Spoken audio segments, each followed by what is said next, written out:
2019. However, I would like to take this opportunity to convey a short message on Malaysia's journey towards unlocking women's full potential, a crucial and cross-cutting feature of the 2030 Sustainable Development Goals agenda. It is critical not just to the achievement of the SDG 5, but it is closely linked to the achievement of all 17 SDGs.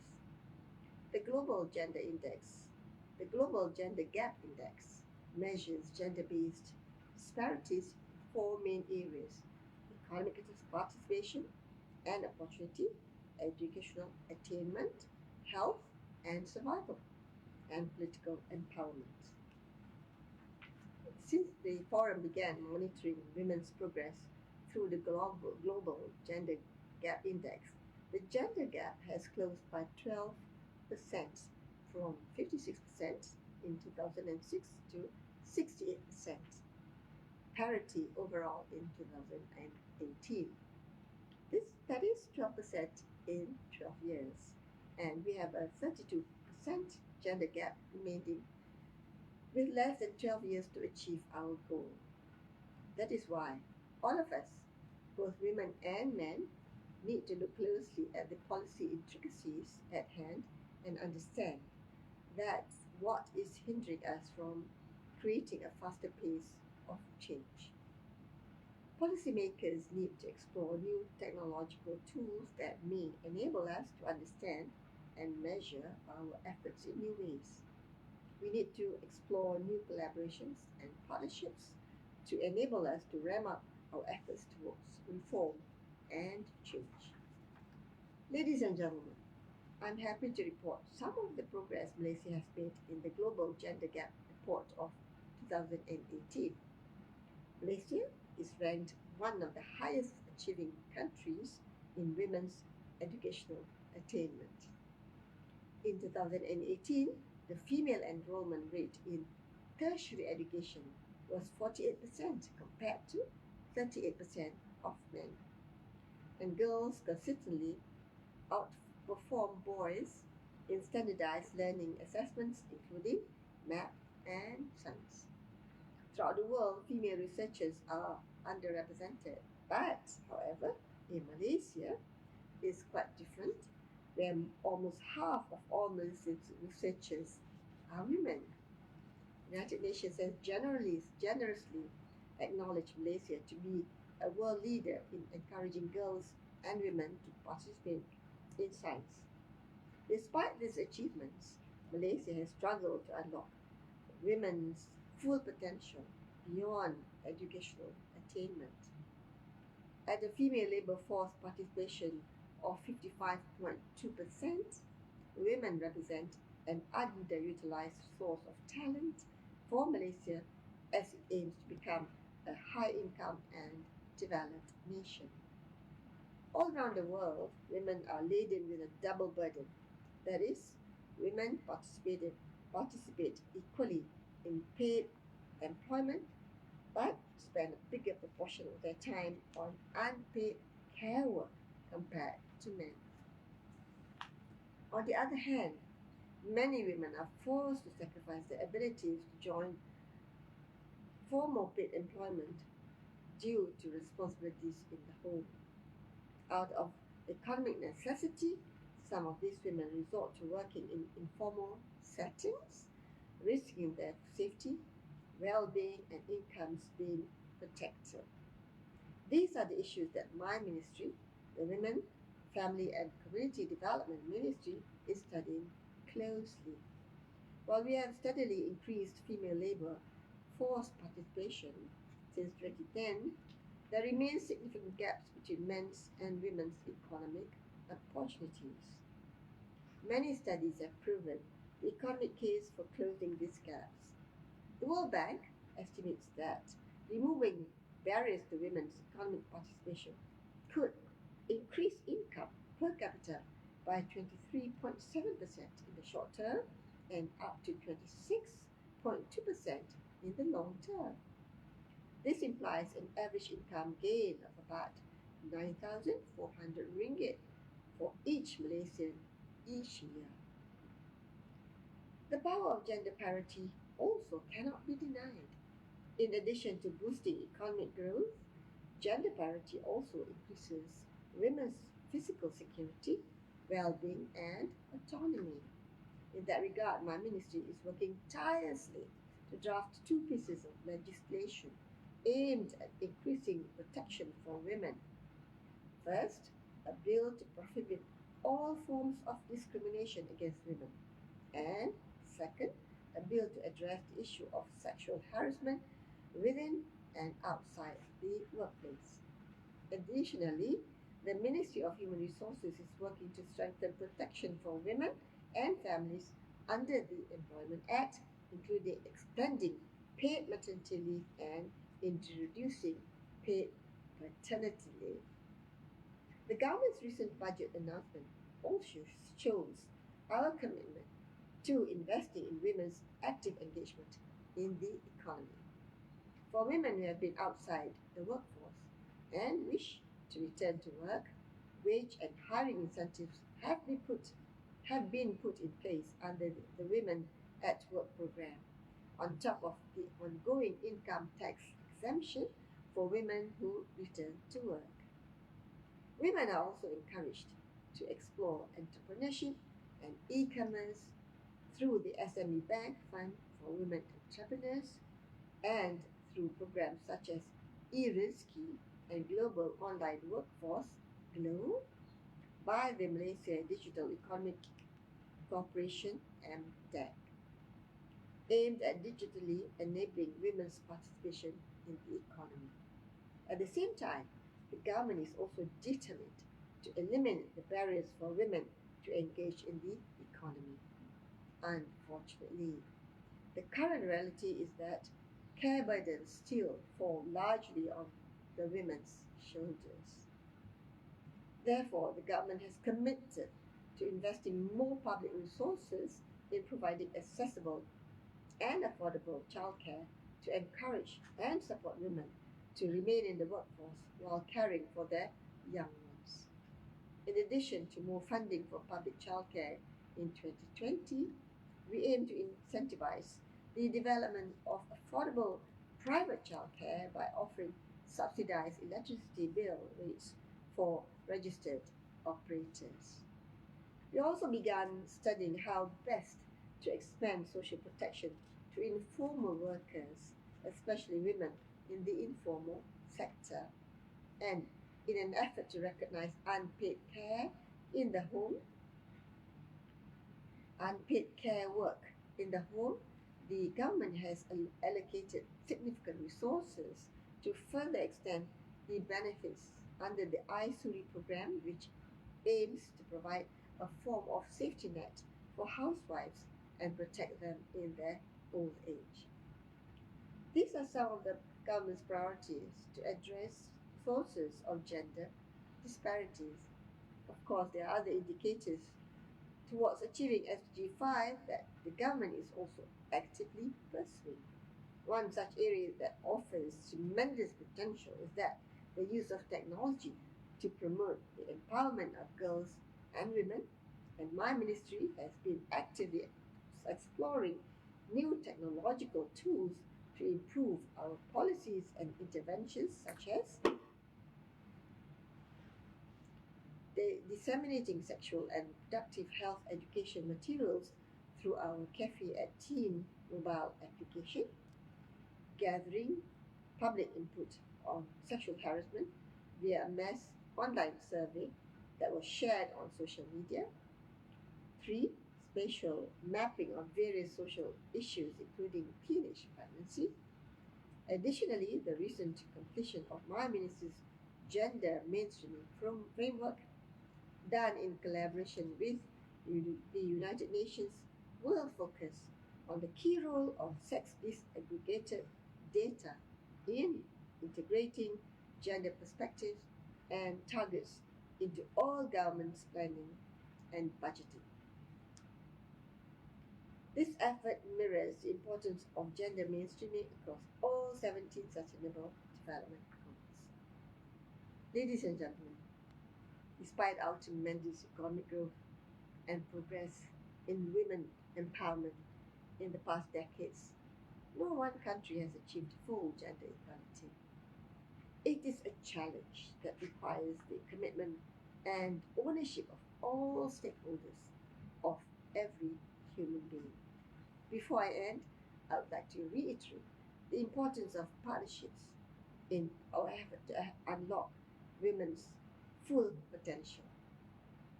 There are separate roles for the states, the market, and the family in meeting this challenge.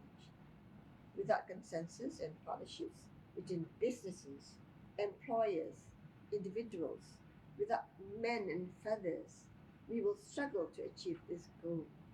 Without partnerships, women will continue to face the double burden to be hindered from achieving their full potential in economy and society. Together, let us foster a public discussion about the values underlying gender disparities in the labor market and in society. Together, let us commit to achieving Sustainable Development Goal 5 in Malaysia and the world. Thank you. Excellent insights from Yang Amat Berhormat Dato Sri, truly valuable and an excellent rationale for focusing on women's full potential. We now move into the highly anticipated panel discussion, delegates. This session will focus, of course, on women and the economy in Malaysia, highlighting the missed opportunity and the need for increased investments to stimulate women's active engagement in the economy. This session will identify structural barriers to gender equality and how new technologies and innovation can be leveraged towards addressing these. I'd like to now invite our esteemed moderator, Ms. Marcela Suazo, UNFPA representative for Malaysia and Thailand, to take the stage. One housekeeping announcement in the meanwhile, please ensure that you're also logged onto Slido so as to be a part of the commentary and audience participation during the end of the session, which we will run if we do have the time. I would now request for the panelists to also join Ms. Suazo on stage, beginning with Yang Berbahagia Dato Suryani Ahmad, Secretary General for Multimedia and Communications Ministry.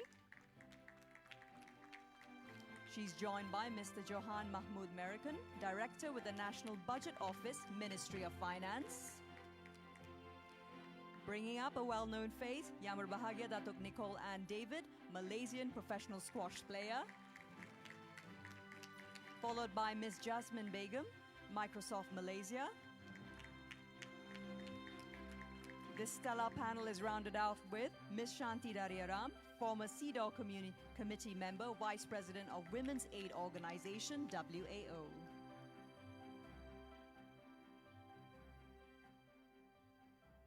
Ms. Suazo, on that note, the floor is yours. Thank you very much. Good afternoon, everyone. Thank you very much for being here. I would like to say how honored and thankful I am to my panelists for taking the time, for being with us to have a discussion on this essential and key sustainable development goal for the future of the world. I would like to remind the words of my colleague Niloy. Yesterday he said that he was directing the most important panel. And I would like to say today that I'm leading on the most representative panel because we represent 50% of the population of Malaysia. So an applause for women of Malaysia, please. Thank you so much. Before coming here, we had a small discussion, and we were saying, why are we still talking about gender equality in the 21st century?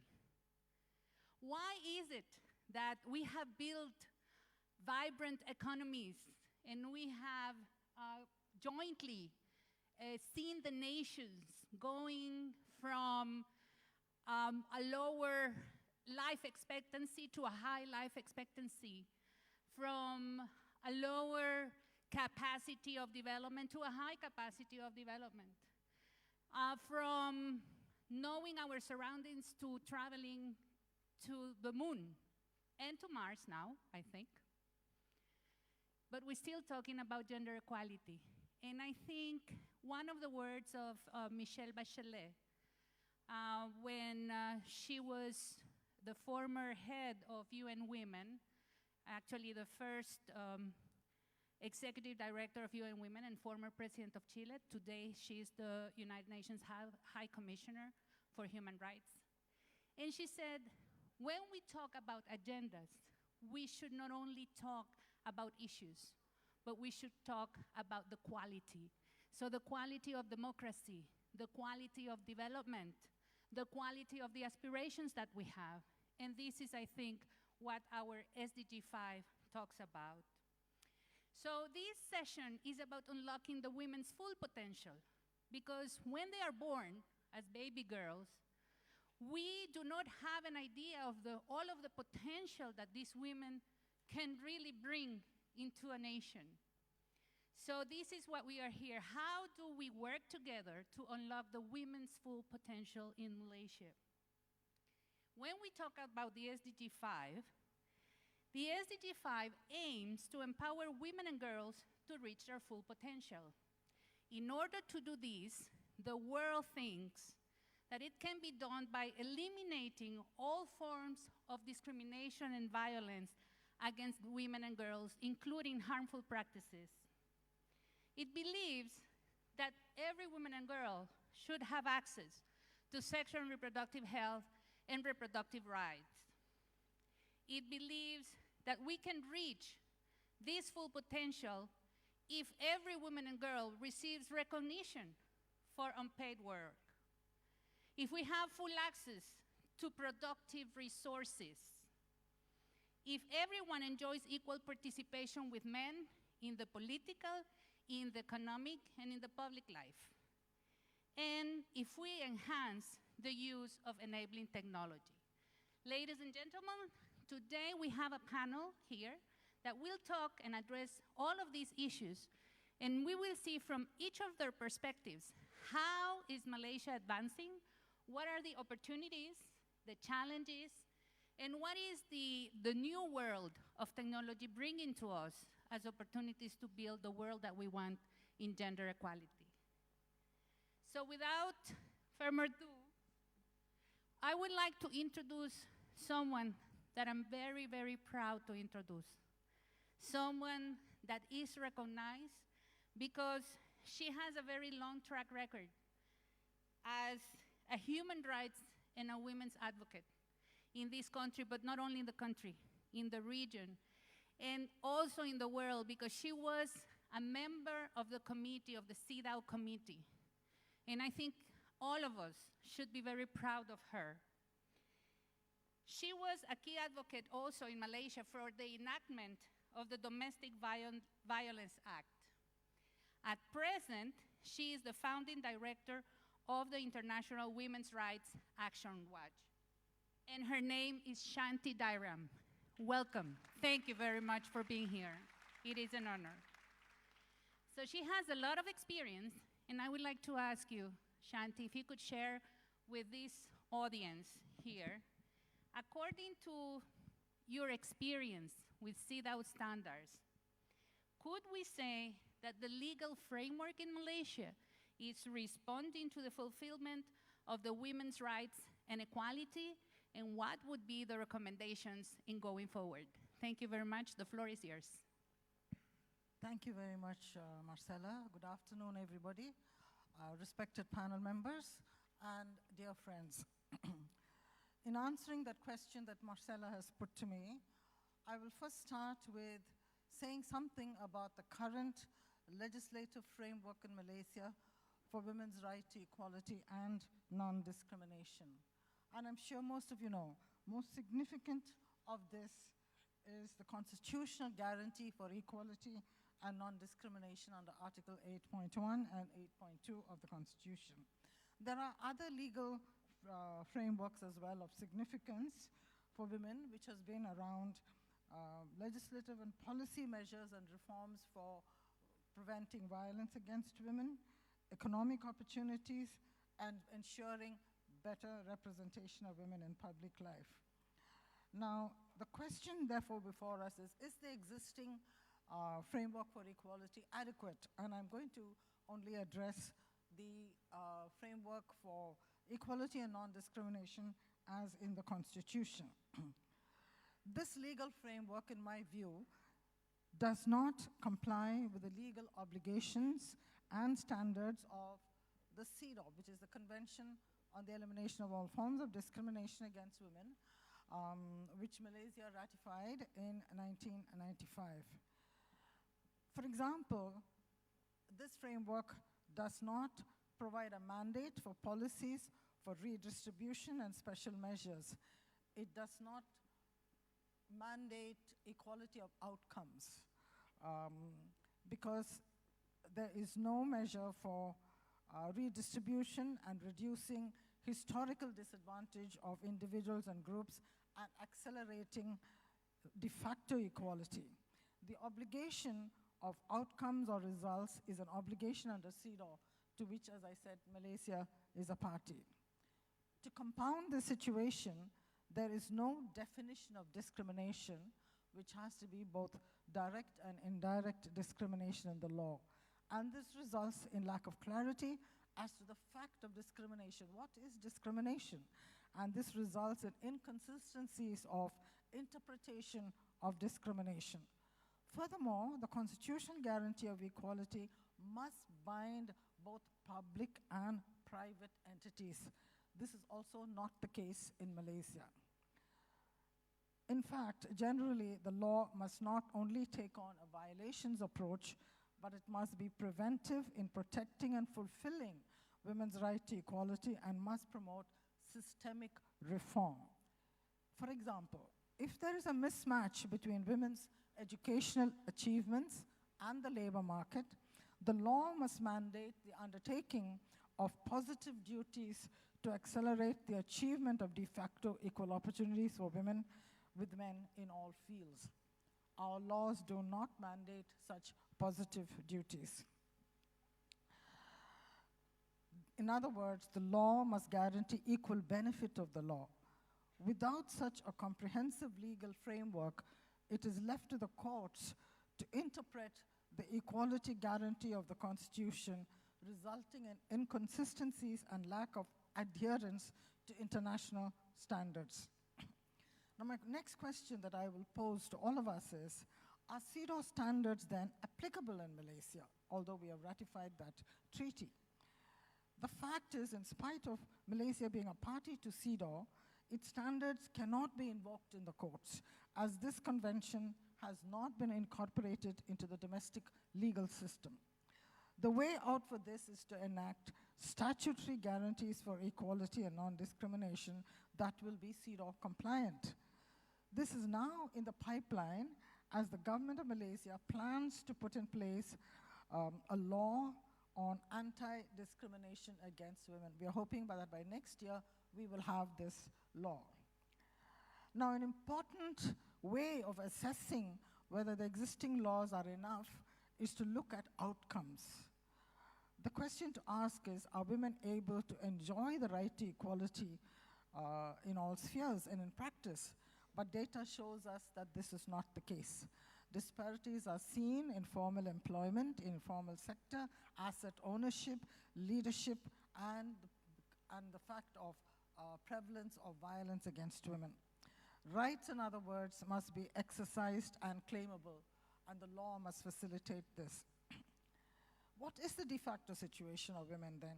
Indicators for women in education, health are good in Malaysia. But labor force participation is increasing, but it is still a long way to go. 80% for men and only 50-odd% in the labor force participation for women. Quality of employment is questionable. Many women have mostly landed jobs at the lower end and mid-levels. Also, more women are in vulnerable employment. They lack decent working conditions, inadequate security of tenure, and lack of social security. Many are unpaid workers in family businesses and are mainly responsible for care work in the family. Now, when we heard the Deputy Prime Minister speak earlier, she pointed out that women's educational achievement is better than that of men, and there are more women in the university than men. Given that there are actually, therefore, more women who hold university degrees, there is greater potential for women to take part in more productive and better paid work in the economy. So why this contradiction? Now we look at other areas such as women's leadership representation. Women's representation in the higher categories of leadership position is low. In fact, political representation of women is lowest in the ASEAN, in parliament. Although with the last general election, women in parliament has come up to 14%. It was around only 11% with the last election. So we have improved, but still it's the lowest in the ASEAN. There is also job segregation and unequal wage remuneration across all formal jobs. The other aspect of employment is that not only is there unemployment of highly educated women, but there is also underemployment. In fact, of individuals who have tertiary and higher level of education taking up clerical positions, 70% are women, as compared to around 30% of men. So there's underemployment of highly educated women. And women in managerial positions face a glass ceiling. So this is the de facto situation. So for us then, the legal framework has not facilitated women's advancement, in other words. So there is a problem there. I just will, oh gosh, if I can just have another 1 or 2 minutes. Challenges, there is both overt discrimination in the law and practice and in the application of the law and in the exclusion of marginalized groups from the protection of the law. Government has offered numerous initiatives and opportunities for women's empowerment in the economic sphere, but not enough attention is given to social and political empowerment. There is a gender ideology that promotes gender stereotyping of roles and identity of women based on the superior status of men, and that is a big challenge that we should undertake. Now, I want to just end, because my time is up, with just 2 recommendations. One is we need campaigns and programs that will transform the gender ideology of stereotyping based on culture or interpretations of religion at all levels, society and institutions, promoting equality of women and men. And my second recommendation is that there has to be enhancement of women in leadership positions, particularly in political leadership. Thank you. Thank you very much, and a big applause to Shanti. Thank you so much for sharing this, and I think she has set the floor for us for our discussion, and on her recommendation really ties in very well with the second panelist. And before I go to her, I would like to really thank the sign language interpreter who has been here accompanying all of the sessions and bringing the message to everyone, to include everyone and to not leave anyone behind. So thank you very much. And when we talk about communication, and Shanti was telling us in one of her recommendations, one of them is, of course, more women participating in leadership. But she talked about a campaign and stereotyping. Where do we learn these stereotypes that then they become part of our culture, and we protect those as if they were unchangeable? And how are these really reinforced every day from the messages we hear, and what are the roles that communication and media play into building and maybe even changing these stereotypes? So I'm very honored to introduce Waibidato Suryani Ahmad.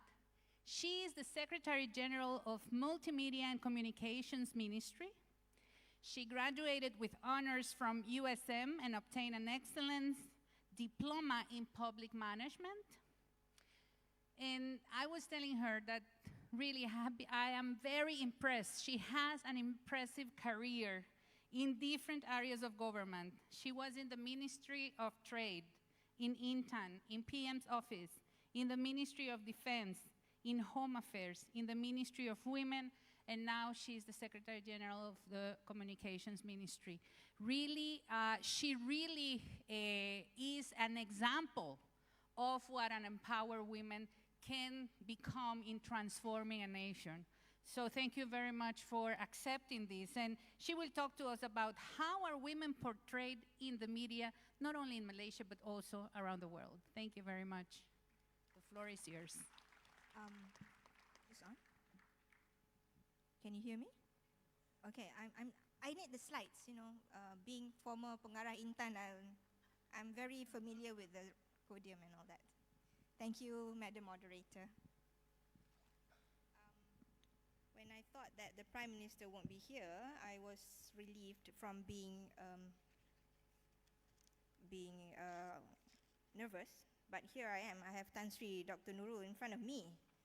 Give her a big round of applause because she's also one of those women empowerment lady here we have.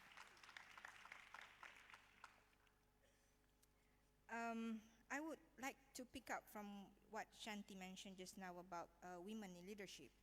I would like to say that women in Malaysia are much more luckier than any other parts of the world because there are many leaders in the government who are women. There are now 6 Secretary Generals who are women. The latest is from the Ministry of Wilayah, Kementerian Wilayah. So we are a little bit luckier than the other countries, and in fact, we are luckier than the Western countries, I must say. If not, I would not be standing here talking to you today. And Tan Sri Nurul was also the Secretary General from the Women's Ministry as well. I woke up this morning actually having a migraine, not knowing whether the migraine was caused by this SDG summit that I have to attend, or because I have to speak about women. Anyway, I'm okay now. Right, I'm supposed to have, okay, this is the clicker here.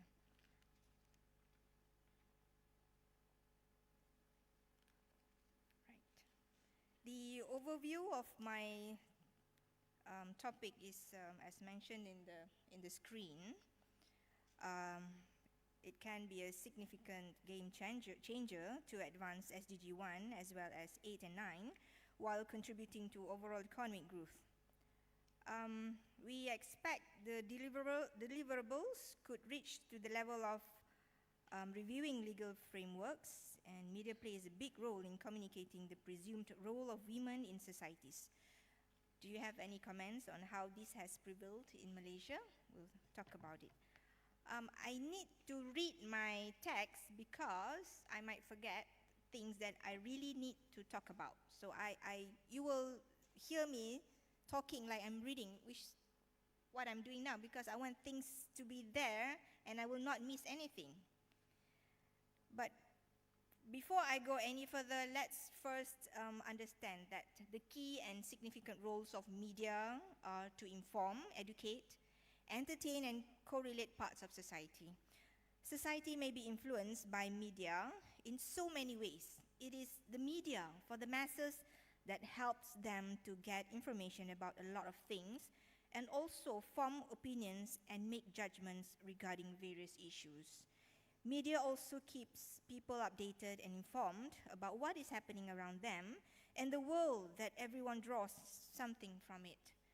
Consequently, media acts as the safety valve to release any pent-up emotions on any issue or combination of issues facing any country. Ladies and gentlemen, in 1995, governments participating in the 4th World Conference on Women in Beijing reached consensus on specific strategic objectives and related actions to advance equality, development, and peace for all women. One objective, to promote a balanced and non-stereotyped portrayal of women in the media. This was listed in several actions, inter alia, promoting research and implementing an information, education, and communication strategy, encouraging the media to refrain from exploitation, sexualization, and commodification of women, and promoting the idea that sexist stereotypes in media are gender discriminatory, degrading, and offensive. Following that, the recommendations and commitments reappear in various global, regional, and national gender equality and women's rights frameworks adopted over time. Based on the 17 Sustainable Development Goals, seek to realize the human rights of all and achieve gender equality and the empowerment of all women and girls, the role of media in advancing gender equality is mentioned specifically in the post-2015 Development Blueprint under Goal 5 on enhancing the use of information and communications technology to promote the empowerment of women. At the same time, it is clear that media are implicated in the achievement of gender equality aspirations in all the 17 SDGs, insofar as their role in maintaining social and cultural norms, underpinning discrimination and inequality across all thematic areas is concerned.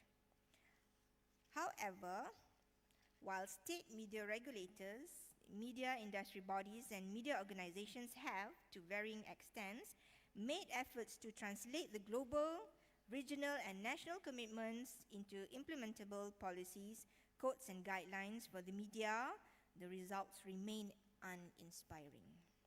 Results from Global Media Monitoring Project, 20-year research on gender in news media content, reveal that the rate of progress towards media gender parity has been very slow. Now, according to the Global Media Monitoring Project 2015's findings, women are the focus of only 10% of news stories, comprising just 20% of experts or spokespeople interviewed, and a mere 4% of news stories are deemed to challenge gender stereotypes. Sorry, I forgot to use the clicker. Normally somebody else does this for me. I have to be independent now. Are you still with me? Okay, how many women are there in this hall? How many men are there in this hall? Actually, I can't see you lah. I can't see you guys. You're so spread about in this whole hall. Now comes my important point. Women are often underrepresented and portrayed as unimportant or invisible in the media. When women do appear in the media, they most often are depicted as sex objects, beauty objects, as homemakers, as victims of violence, poverty, natural disasters, war and conflict, and etc. Or they become front page and headline or main story news when they engage in activities which are not in line with society's prescription of what women should and should not do. Example, mothers who kill or abuse their children are often portrayed as unnatural women, and these stories often are given lots of prominence in news pages and broadcasts. When men also do criminals of the same level. Based on a global market research and consulting firm, Ipsos, a study in 2018, the top 3 issues facing Malaysian women are sexual harassment, sexual violence, and sexualization of women in the media. There are a few examples which I do not want to share with you because this has already been highlighted a lot in the news about how women are being abused and being harassed.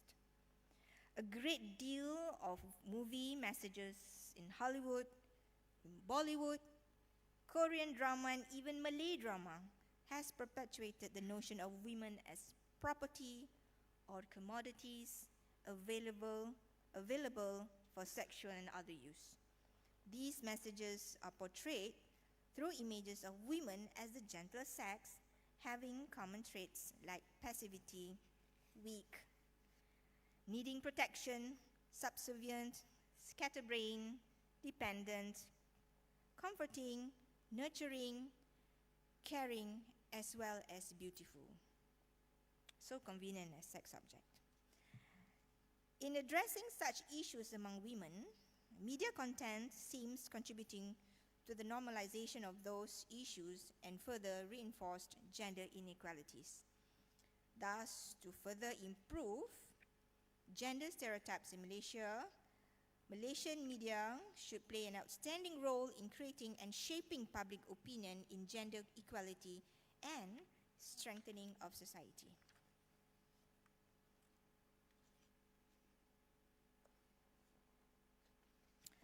As there is yet government policy addressing gender equality in media content, few short-term and long-term approaches can be taken to address this issue. Number one, let's put gender as everyone's agenda. We require media to adopt and enforce a gender policy and guidelines for gender-sensitive reporting. Now, I can't do that for media that comes under our ministry, but we have the paid televisions who has a different approach to media. This must also include, in media evaluation criteria, issues of gender balance and demonstrated adherence to gender policy. Engage with community media organizations and citizens' media networks to advance gender equality in content production.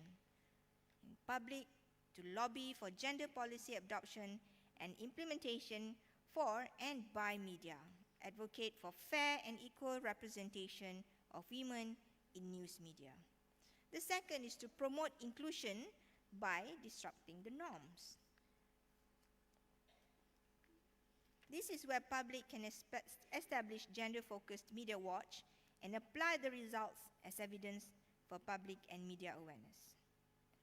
This is to hold media accountable through established complaints mechanisms and to support media organizations committed to gender equality and considered to impose meaningful fines on media houses found liable for sexual discrimination, sexist content, or other actions of non-compliance with the gender policy. Media has a critical role in conveying the government's message. Advocate the general public to actively take part in shaping their media environment in order to show that the media cares about what their audiences think. Media literacy has to be built among the consumers of media, and training of public speakers on media literacy issues, including on gender disparity and women empowerment. Regular studies of both media content and audiences' opinion can be commissioned to help ensure that gender equity language is included in legislation and guidelines in media environment. The media's responsibility should also not stop with its own stated role of being a watchdog in the public's interest. Media must also be accountable to their audiences and stakeholders, and as an institution should practice good governance, transparency, and promote equality and through the news content.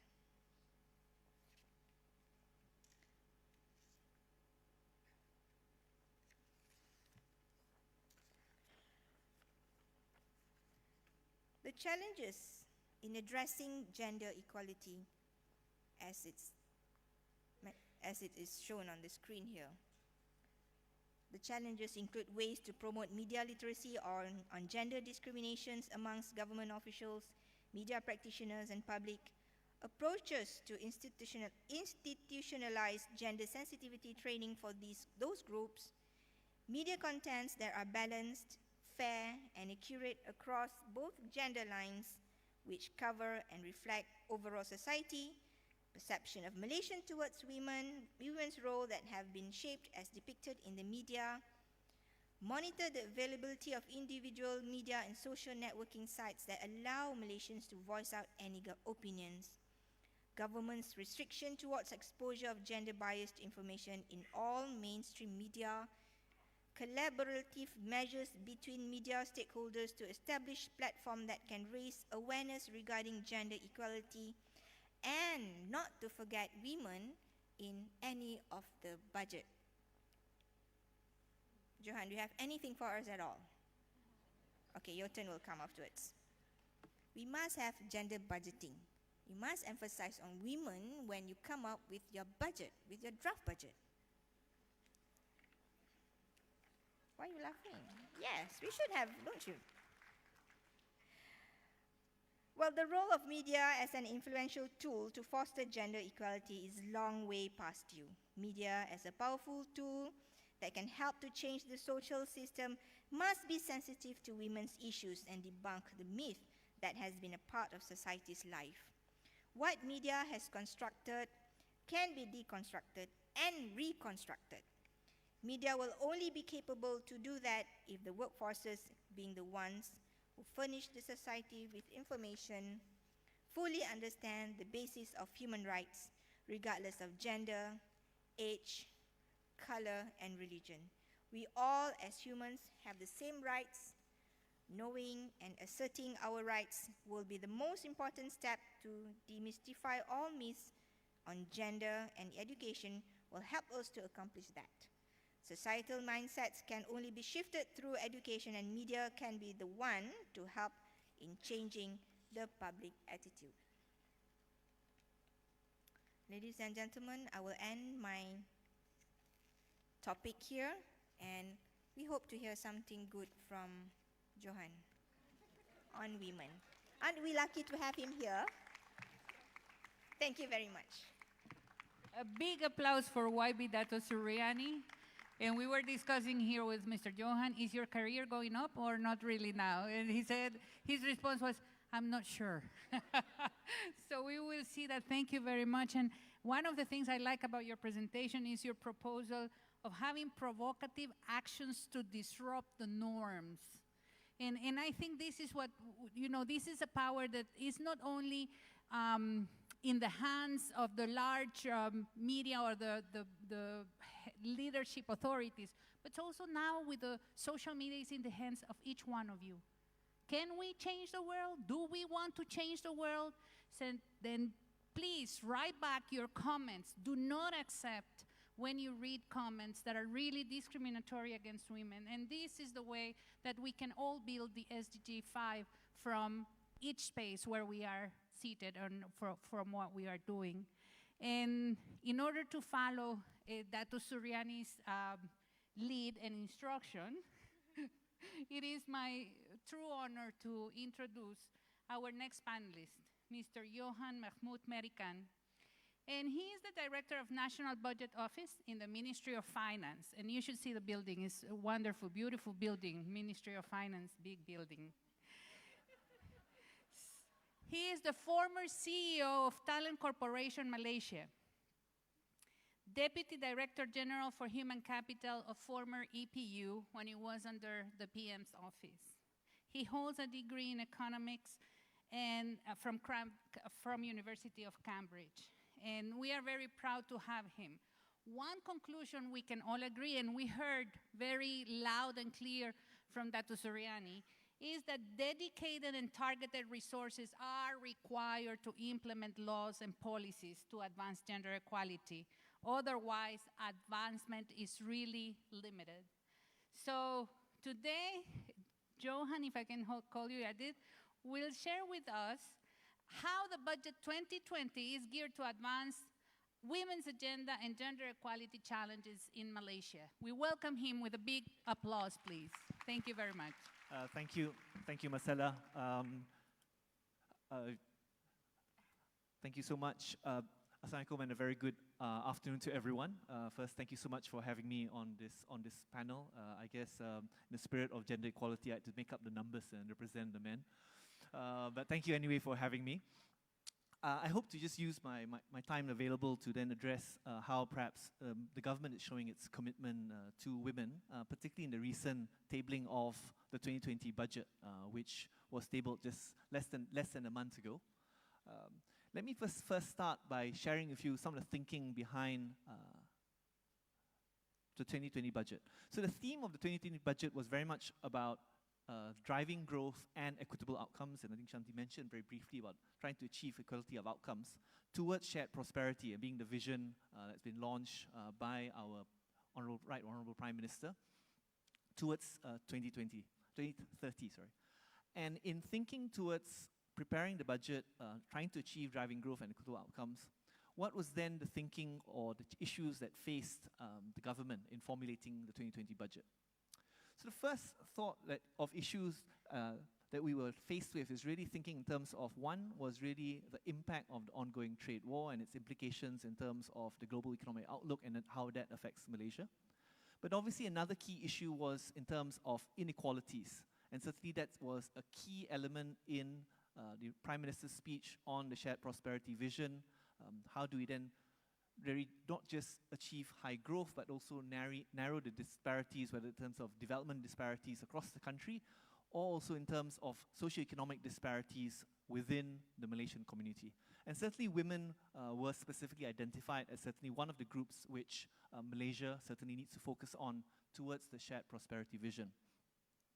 A couple of statistics there in terms of perhaps to represent inequality with regards to women.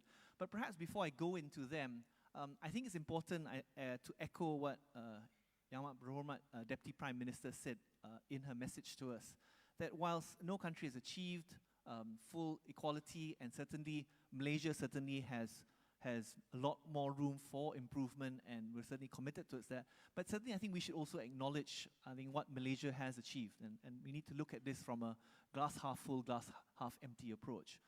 Certainly we've heard about the achievements of women in education. Not too long ago, in the 80s, there were at least 2 men for every women in public universities. Today, that ratio is inversed to one man for every two ladies. In fact, some have asked, where are all the men? And if you just look at the educational trajectory, I've volunteered to maybe set up the Kementerian Pembangunan Lelaki, probably needed not too distant future. But jokes aside, in reality, the success of women in education is not reflected in terms of economic empowerment. And so I'm mentioned here is the female labor force participation rate, which at 2018 stood at 55.2%. What that means is that for every 100 women of working age, only just over half are in employment. And this compares obviously much lower than the male labor force participation of over 80%. And obviously, in terms of some of our neighboring countries and also developed countries, it's obviously north of 60%. But in the spirit of glass half full, not even just within 10 years ago, the FLPR was only hovering around 46%. So this increase of over 8% actually translated to about an additional 800,000 women, into our workforce, which World Bank has estimated translates to about at least 0.3% impact or positive impact to our GDP. And I make that point because whilst the issue of women empowerment is the right thing to do, it is also the smart thing to do vis-a-vis our economic development. And so it is not just an issue of rights, but it's also an economic imperative to ensure we fully optimize on the full resource of our women. And so at 55%, certainly ambitions really, early on when the Development Plan was first launched, Zakia, we targeted about 59%. Certainly that's not the benchmark, around 60%, which developed countries aim for. In terms of women in leadership, the statistics you see here is in terms of the representation of women in the boards of our top 100 companies.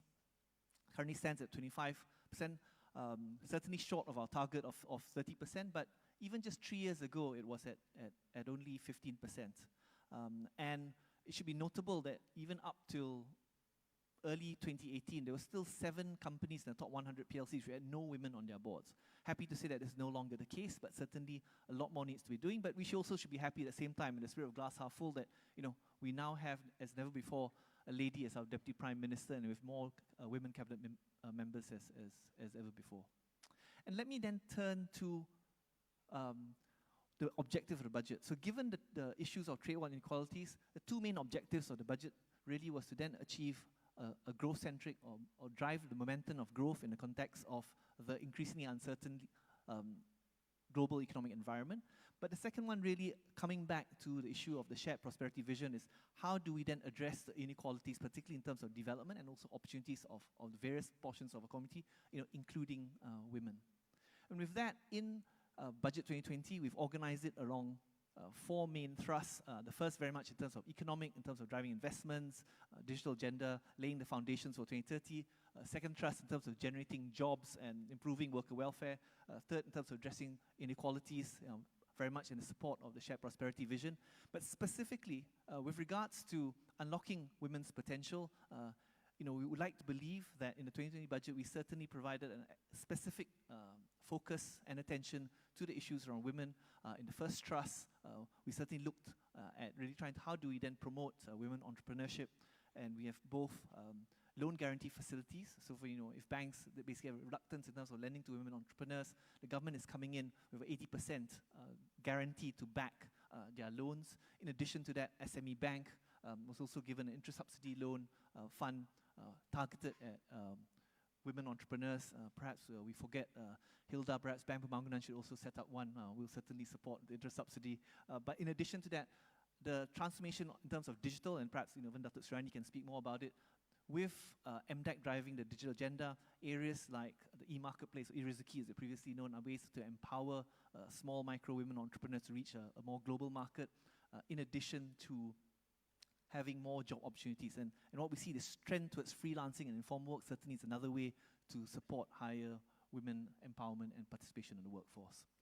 The second thrust then really looked in terms of really job opportunities, because in terms of driving economic opportunities, we want to translate that in terms of jobs for women. I spoke about the relatively low female participation rate. What we do see is actually it peaks in 20s and then it drops off. Whereas in many developed countries, it drops off and recovers towards the late 30s, having a twin peak profile. So what we want to do with the wage and hiring incentive is really how do we ensure that women on a career break are supported if they want to come back to work, and that's why the government's supporting that with a wage and hiring incentive, particularly to employers. We've also extended income tax exemption for women coming out for career break. And specifically what will happen probably in the next coming parliamentary session, the Employment Act will come with various amendments, including the increase of the minimum maternity age from 60 to 90 days, and also strengthening provisions around discrimination and also sexual harassment.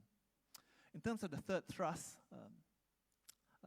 in terms of addressing inequalities, again, I think it's mentioned partially by our Deputy Prime Minister, we're certainly looking in terms of how do we then support greater access to childcare, improve the tax relief for women, sending their children to registered childcare. Interestingly, one of the suggestions we had from the public on our portal was to then support fertility treatment. Hence, we've now allowed for EPF withdrawal and also personal tax relief for that. And also, as the Deputy Prime Minister spoke about, we now have this I3 program targeted at supporting social protection for housewives. This was enhanced in the 2020 budget by extension to provide also SOCSO coverage. There's one specifically on facilitating women husbands to contribute 2% of their 11% to their wives. So, I mean, EPF is due to make necessary changes in legislation, but all wives in this hall, you can soon basically pressure your husbands to at least pass at least 2% of their EPF directly into your account. So note to self. I'm very happy to be on the same panel as Datuk Nicole David, because we also managed to slot in 10 million, really hoping that we won't just have one women world champion from Malaysia, and hopefully we can develop more and more generations of success of women in sports. And last but not least, this is more in terms of the 2019 budget. There's various research showing about the importance of giving welfare to the lady of the house, and we actually made a policy decision made at the cabinet level, and certainly Deputy Prime Minister was instrumental in this, saying that the welfare assistance from Bantuan Sara Hidup should be then paid into the bank account of the wife. And I'm closing on this point, and perhaps it's also a point for discussion. Whilst I think it's certainly a step in the right direction, I'll be very open to say that we actually faced a lot of resistance in doing that, and continue to have complaints about this measure. And that perhaps is an indication that whilst we may come up with various policies and initiatives to promote greater gender equality, I think there's still a lot more we need to do within in terms of society norms and culture for us to ensure that we then achieve the objectives of SDG 5 to achieve gender equality in Malaysia. With that, thank you. Thank you very much for this great presentation, and I think it is very important and it is key if you really want to make transformation to assign resources. And I think this is an area in which also many other ministries can help, but also the constituencies.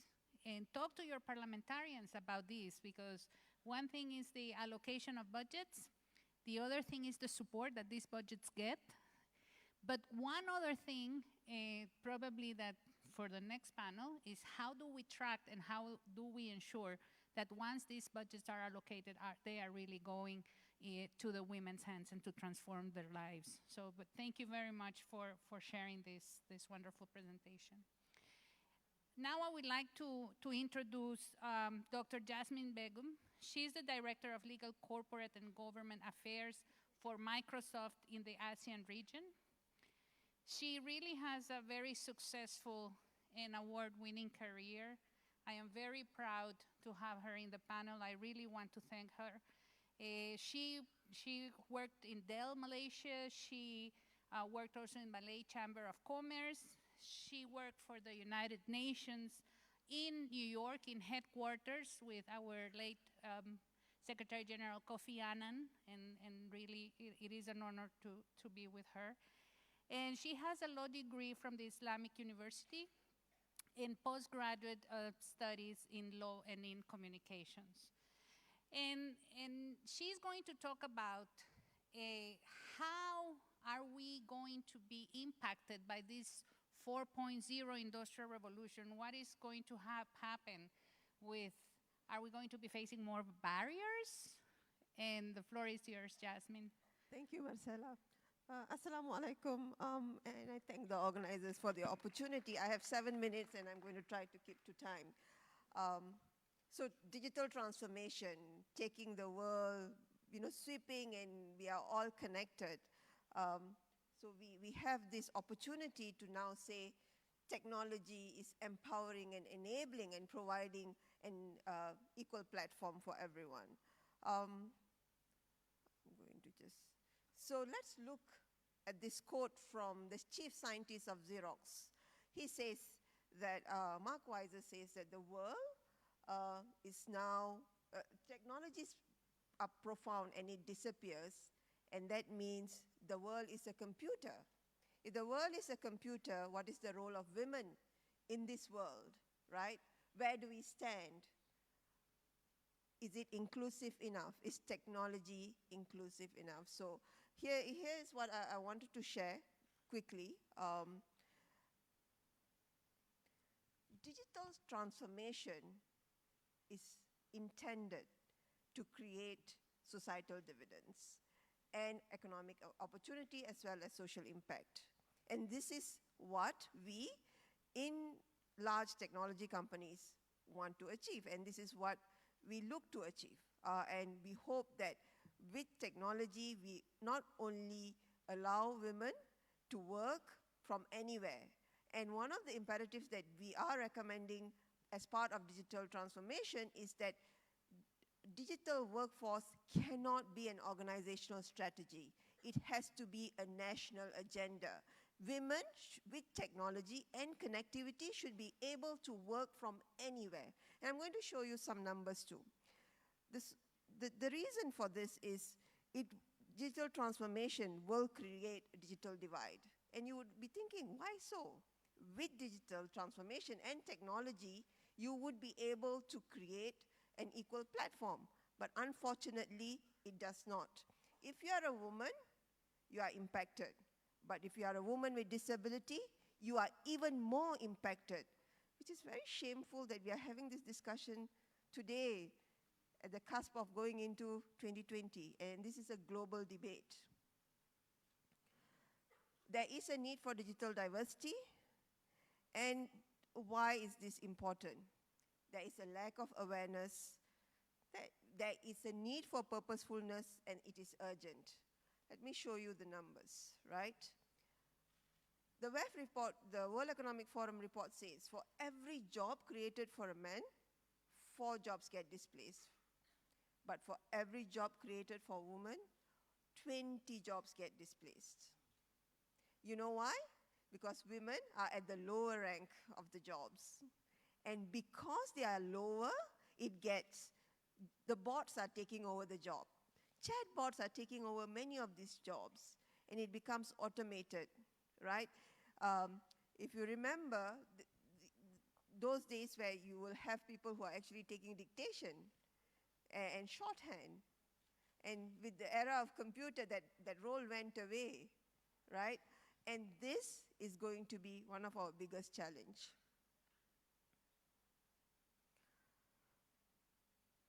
I particularly wanted to focus on the issue of artificial intelligence.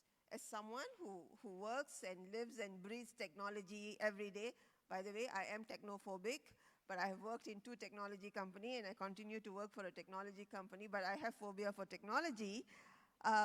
We have this issue with programmers.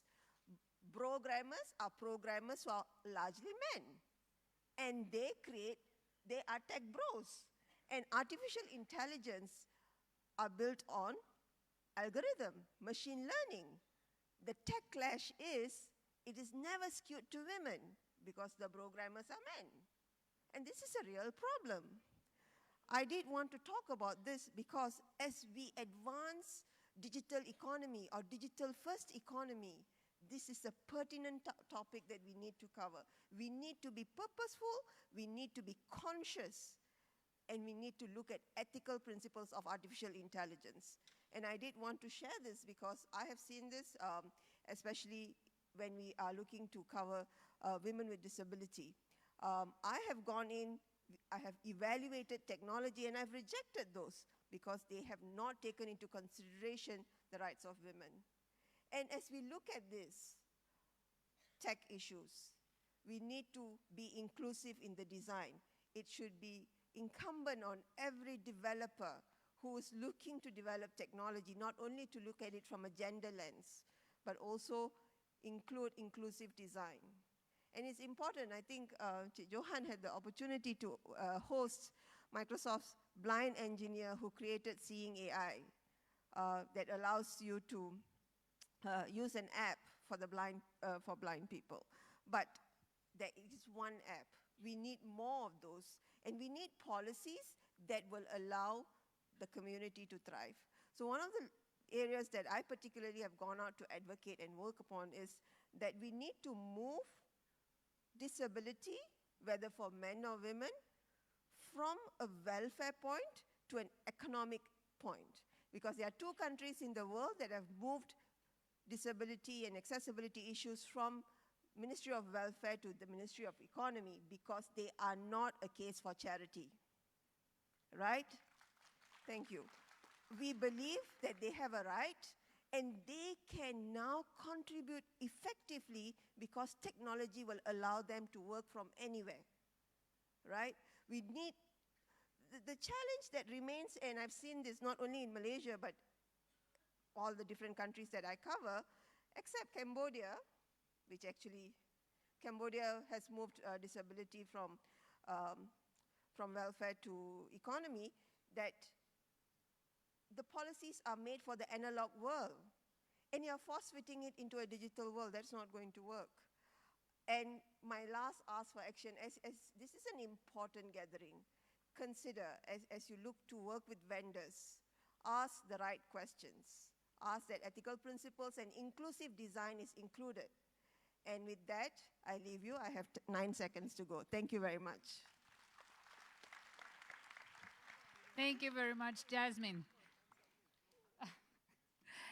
And for our last panelist, I will not give you her name. I am just going to say something about her, and probably you will give me the best applause ever and give me her name. So I want to say that in 2018, our next panelist, in a poll conducted by the Squash Association of Malaysia, was voted the greatest squash player of all times in the women's category. And her name is Nicole David. So we welcome you and we thank you you. for being this panel. She will share with you what is to be a young women player and how is gender equality also in the big leagues. Thank you very much. Thanks, Marcella. Oh, so nice to get the applause. Thank you very much. Hi, everyone. I just want to say, in sport in Malaysia, discrimination really didn't exist for me because I was able to play the sport that I love in Malaysia that was giving me so much support. And when I was 15 years old, I was the first World Junior champion for women in Malaysia. And thank you. But that created pride in Malaysia, and I got that from the very beginning growing up. And in that process, I got the funding to keep striving further. And at that moment, nobody really had much athletes because Malaysia is a small sporting nation. So when I came through, I got the funds to go out and travel the world and play for my country, and it was supported. There was no two ways about it. I was given the support, being a World Junior champion, to fulfill my dreams to be a world champion. And that's where the pride of the nation came together and really supported me through and through, and there was no discrimination. Sport doesn't discriminate, but that was inside Malaysia. But when you go out of Malaysia, it's a whole different ballgame.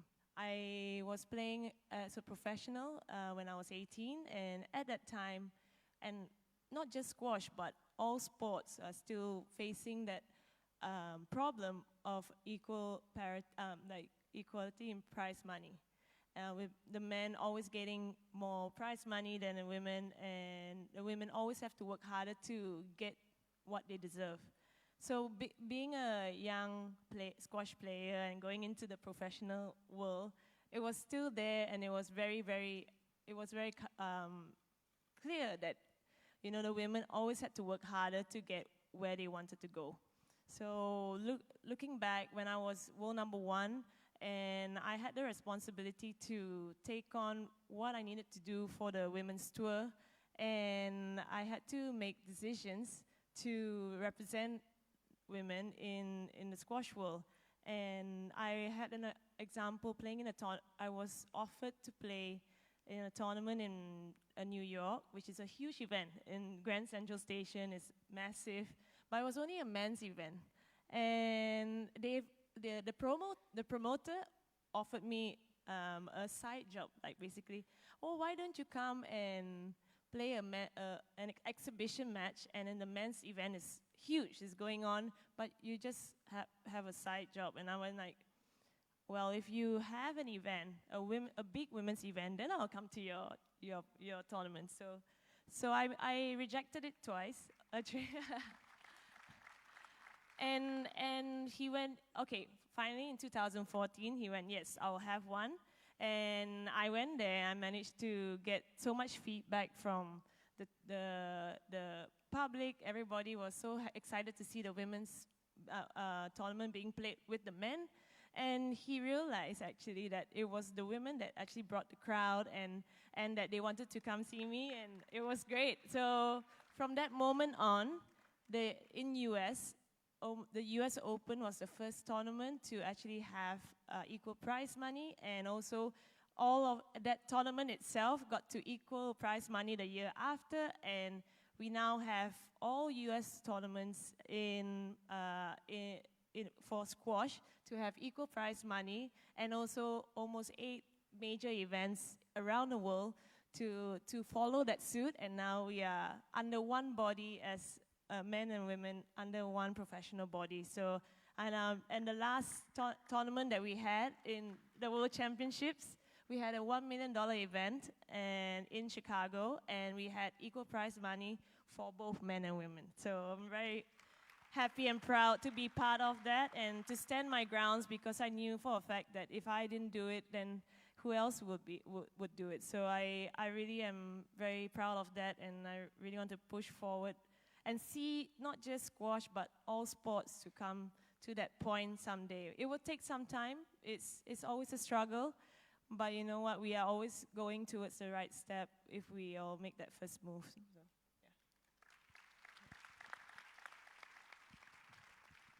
Thank you very much for sharing with us. And what I really like is, if I hadn't done it, then who would?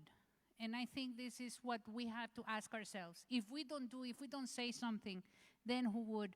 And I want to come back to something that I heard yesterday, and it's connected to the presentation of Jasmine, and also connected to what Dr. Nicole just told us. And yesterday we heard in the Leave No One Behind panel, we heard the person who was in the wheelchair and who was representing the thinking and the aspirations of persons with disabilities. And she asked us a question. She said, when you think in economic development and growth, do you think of a person with disabilities leading that role? And then I just kept quiet, because I thought that probably that's not the first image that comes to my mind. But when we talked, when Jasmine made her presentation, she presented to us how the new technologies are able to bring everyone to the productive arena. So let's go from charity to the economy. And this is what we want to do also with women. Let's go from charity and play for just for a side event, and come to the great leagues. And before going to the person speaking from the floor, because it's related to also to this a sentence that I grabbed from that took Nicole, and she said, women always have to work harder to get where they deserve.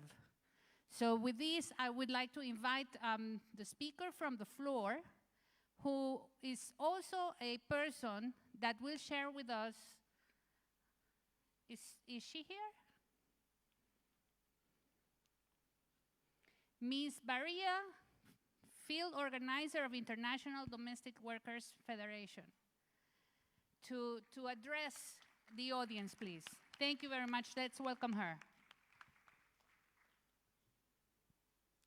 Good very afternoon, ladies and gentlemen. I'm very proud and respect to all of the speakers, especially for my senior, Miss Santi. And thank you very much for the organizer to give me opportunity and stand here to speak and share a few experience when we are working with the migrant worker groups and domestic worker group as well. In speaking about no one left behind in Malaysia development agenda, we can't forget and discount marginalized or vulnerable groups of women migrant workers, include migrant domestic worker as well. Firstly, I want to address on existing of inequality or discrimination of domestic workers, where there is no protection under the Malaysia law and affected on domestic worker on working condition, inadequate wage, no off-day, sexual abuse, no access to move, and even to speak their own rights. And women migrant worker groups in Malaysia have limited to access sector of jobs. Secondly, I would like to address lack of access to remedy and services such as health and medical is more expensive than medical for the local people. The Malaysia law as well prohibit women migrant workers to get pregnant and will deport it to their country. And this situation is not easy. Make complaint on their grievance. In the end, we hope Malaysia government aware to recognize domestic worker as worker and involve them under the Employment Act 1955. Sorry. We need Domestic Worker Act as well and ratify C-189 on decent work of domestic worker and C-190 on violence and harassment is very important for us. Through this way, they will have equal rights same as other workers in Malaysia. And we must ensure and protect women migrant workers be able to have rights to pregnancy and access to services. If we look at the contribution of the woman migrant worker and domestic worker as well, there is much contribution from precarious woman migrant worker and domestic worker. But the nation never include them in the national GDP growth. Their contribution is never valued and calculated. And for the conclusion, I would like, and I'm sure all of us, we cannot sitting here without their contribution. And thank you very much. Thank you very much for your participation, ladies and gentlemen. And this is what the SDG 5 is about. How do we build a world with dignity and human rights for everyone? And I know we have gone over the time, and we would like to close now. And now, Marcella, may I please ask you to choose 2 questions from the Slido before we close the entire session, please. They're on the screen. You can actually refer to them. Okay, let's see. Discussions, well, we will take the first one, is it? Your takes on banning child marriage and why Malaysia hasn't increased the minimum marriage age for girls to 18. Are we leaving our girls behind? Ms. Shanti, would you like to take that one? The first one. Your takes on banning child marriage and why Malaysia hasn't increased the minimum marriage age for girls to 18. Are we leaving our girls behind? That's a very valid question. And I wish our Deputy Prime Minister was here to answer that question. Because I cannot say why Malaysia hasn't increased, although absolutely it has to. I just want to make a point here. When we look at the budget allocations that have been given for women, I found a big deficit there which does not look at law reform. There is discrimination in the law, there's inadequacy in the law, and mechanisms and infrastructure for implementation of the law is very inadequate. There's lack of capacity of the legal fraternity, the legal system, and there has to be capacity building of that, and I do not see any budget allocation for such interventions that is absolutely necessary. Very concrete budget allocations are made for very concrete interventions, but not for social reform. And that is a big deficit in our budget allocations, I'm afraid. Thank you very much, Ms. Shanti, and I think there was another call for Mr. Johan about budget there. And I would like to take another question. In Malaysia, it seems like only women are responsible for raising their children. When will Malaysia introduce paternity leave into the employment law? And we would like to ask Dato to answer this question. Again, I also wish that the Deputy Prime Minister is here today. Yes, I agree with you, Madam Shanti, Deputy Prime Minister, if only she would be here and help us answer this question. But remember what Nicole said, Datuk Nicole mentioned just now, women had to work harder to get what they deserve. Actually, it happens in a lot of other areas as well. Even in government sector, before I reach to my position, I actually have to work harder to prove that I am equally good as with others in the sector as well. But really, women is about empowerment. We have to prove that whatever we want to achieve something, whenever we want to be elevated to another level, it must be based on merit, based on the competency of the person. That is the most important evaluation of a person, rather than looking at the gender. Going back to that, only women are responsible for raising their children. I cannot not say no, because it is true. Why we see my sister is one of those victims as well. Whenever her son gets sick, she's the one who has to go back home and pick up her son and go to the clinic. Maybe Johan can help me answer on that also. Really, we do need, if not a policy, a guideline perhaps on this. How can men too be part of this responsibility in bringing up the family? Johan, you want to say something on that? This is obviously a very tough call, especially That's why you're here, boss Johan. is instructing me to answer a question.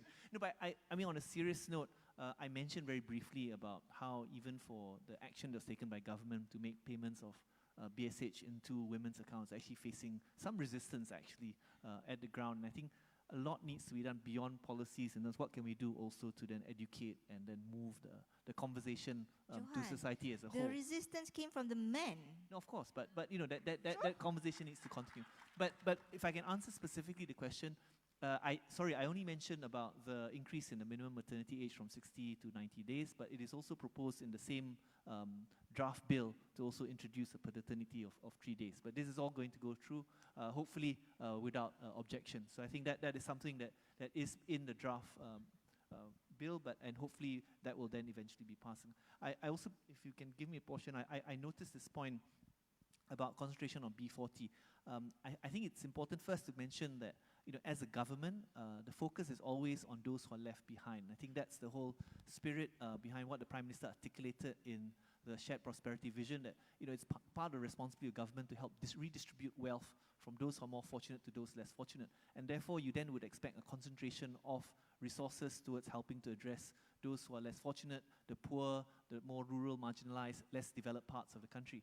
But that is not to say that the M40 has been forgotten in the budget. Many measures, in fact, anything that does with tax reliefs actually is targeted towards the M40. And in this particular 2020 budget, you do see a specific expansion of measures, whether in terms of the My Salam health insurance scheme, it's also been extended to M40. The petrol subsidies also then going to cover the M40. They're not forgotten. And even in the case of trying to also help SMEs and entrepreneurs, that's also really quite geared towards also supporting that group. But certainly, perhaps the case is there's never enough to go around. No, many MNCs already provide 3 weeks, and from Microsoft, 3 weeks for paternity leave, which is already in practice, and I know that we do this globally. And perhaps there's an opportunity to start adapting and looking at that as well. So thank you very much to everyone. A big round of applause for our panel. I think it was the most representative panel of the whole 2 days of the SDGs, and this SDG 5 is the SDG that can really change the world. So we thank you all. I want to thank also my colleagues from UNU and ILO who worked together on this panel, and the recommendations of Puan Zakia. Thank you very much to all of you for listening to us. Thank you. Bye-bye. Thank you so much, Ms. Suazo, for facilitating that dynamic and powerful discussion. Thank you also to our panelists. Now would be a great opportunity for our media colleagues to get a picture of some stellar Malaysian women and women working throughout for the betterment of society at large. I encourage all of you to stay in the hall as we are now moving into the last segment of today's program, the much-awaited closing ceremony. It will, of course, incorporate all the viewpoints, all the dynamic discussions which have been happening over the past 2 days. We encourage you to move towards the front of the hall to get a better view of the proceedings. Thank you very much.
of representatives as we have two representatives from the Children's SDG Summit to read out their 100-word statements, that's right, which are the outcomes from the 5 plenary sessions and 6 parallel sessions all the way since yesterday. So I'm going to call upon them one by one, and they're already waiting here in the wings, so if I could draw your attention, first and foremost, for plenary on strategies to leave no one behind, I'd like to call upon Ms. Amalina Binti Anwar of UNICEF to take her seat. Followed by Nadia Nivin of UNDP for plenary on peaceful, just and inclusive societies, the role of institutional reform.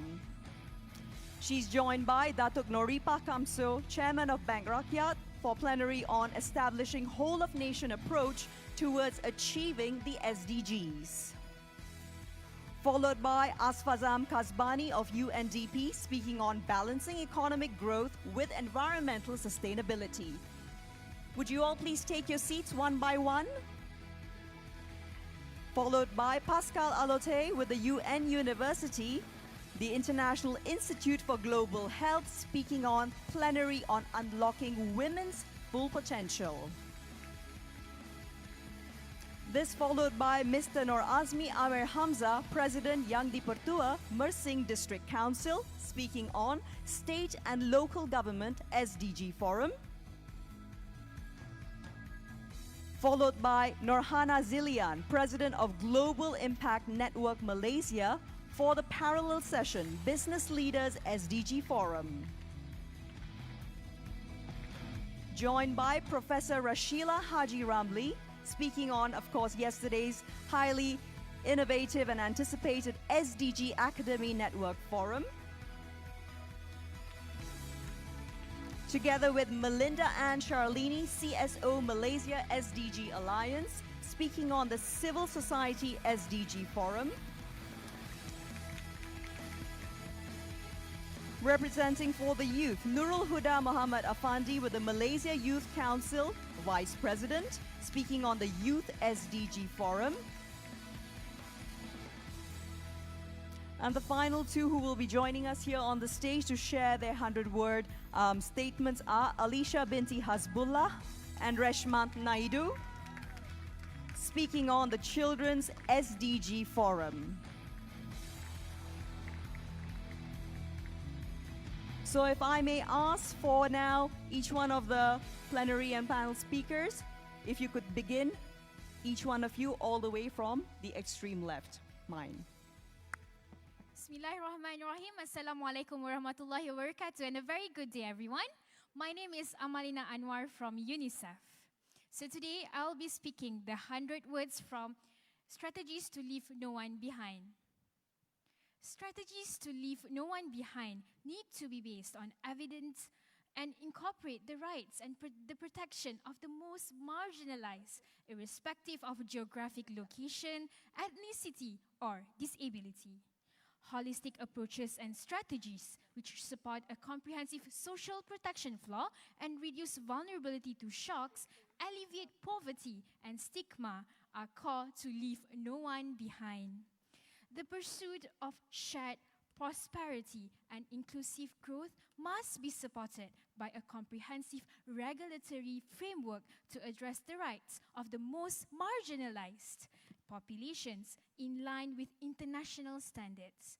Leave no one behind requires the participation of the business community, civil society, and an overall shift in attitude towards human rights. Thank you. Thank you. Next speaker, please. Thank you very much, Amalina. I'm Nadia Nivin from UNDP. This is from the session on Peaceful, Just, and Inclusive Societies, the Role of Institutional Reform. And the outcome statement reads as, peaceful and just societies are represented by SDG 16 are both an end and a means in ensuring achievement of all other SDGs.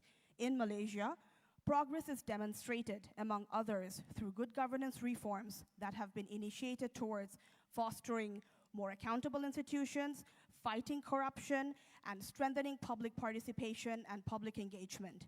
Maintaining the momentum while ensuring a rights-based approach to these reforms that protect fundamental freedoms should be a key priority in the coming years and a central part of the 12th Malaysia Plan. Thank you.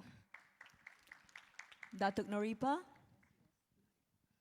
Thank you, Nadia, and the MC.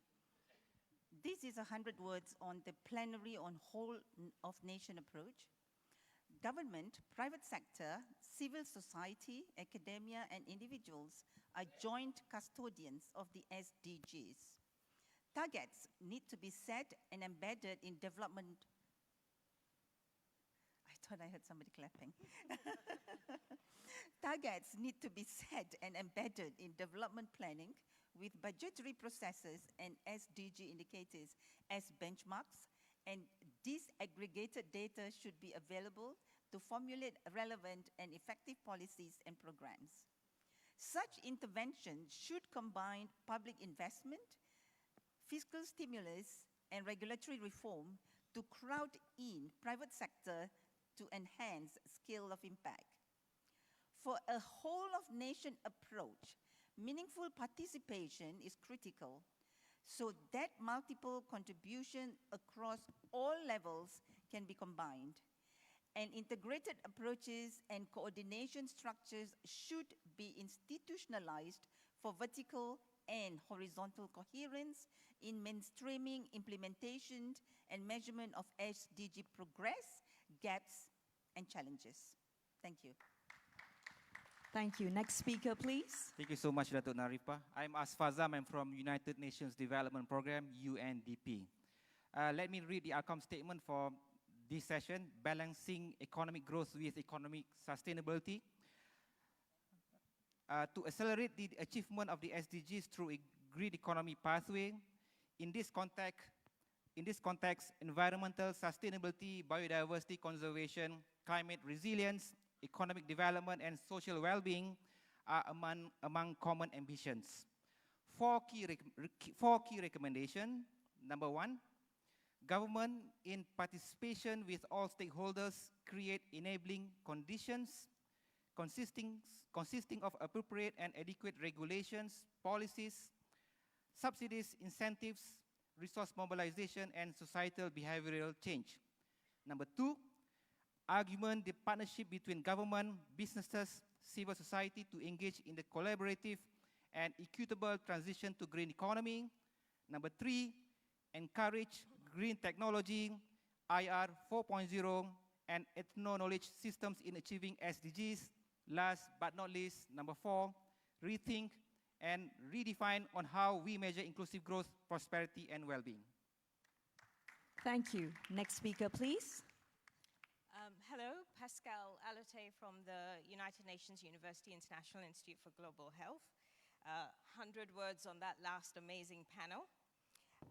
Malaysia recognizes that the path to high income status can be accelerated with SDG 5, empowering women to make choices to participate in the development of the country, including through equal participation in employment and by creating a safe, enabling environment free of discrimination and violence, and with full access to health and rights.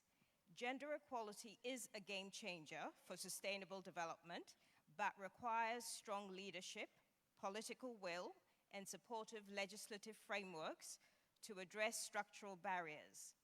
Recognition of intersectionality is critical. Gender disadvantage is compounded by other factors such as poverty, indigeneity, and disability. New technologies and innovations hold promise to address challenges, and investments are needed to support future-ready skills in women. Thank you. Those were the outcomes from the plenary sessions. Now moving into the parallel sessions. Mr. Norazmi. Thank you. I'm Norazmi from Majlis District Council, Mersing District Council, sorry. It is a great honor to be with some of the top people from various industries and backgrounds. And to those who I not mentioned, my respects remains the same. So is the outcome statement from the State and Local Government SDG Forum session, which was held yesterday. We recognize that all stakeholders have a role to play in localizing the SDGs to ensure that the benefits of governance reforms are enjoyed by all. To achieve this, we will need strengthen local participatory planning and budgeting, enhance and more inclusive public engagement, improve horizontal, vertical interaction among subnational entities, localized indicators, and voluntary local reviews of VLR. Highlighting the need for medium-term plans and funding allocations, coordination among all levels of government, including with community leaders, is essential for policy coherence and delivering integrated urban and territorial planning. Thank you. Thank you. Next, moving on to Business Leaders SDG Forum. Hi, I'm Hannah from Global Compact Network Malaysia. It's been an awesome 2 days, everyone, right? Right. Okay. From the Business Leaders Forum, our 100 words is we need a paradigm shift in the way business is conducted. And given consumer expectations and global value chains, this is not just important for the achievement of the SDGs, but also important for business.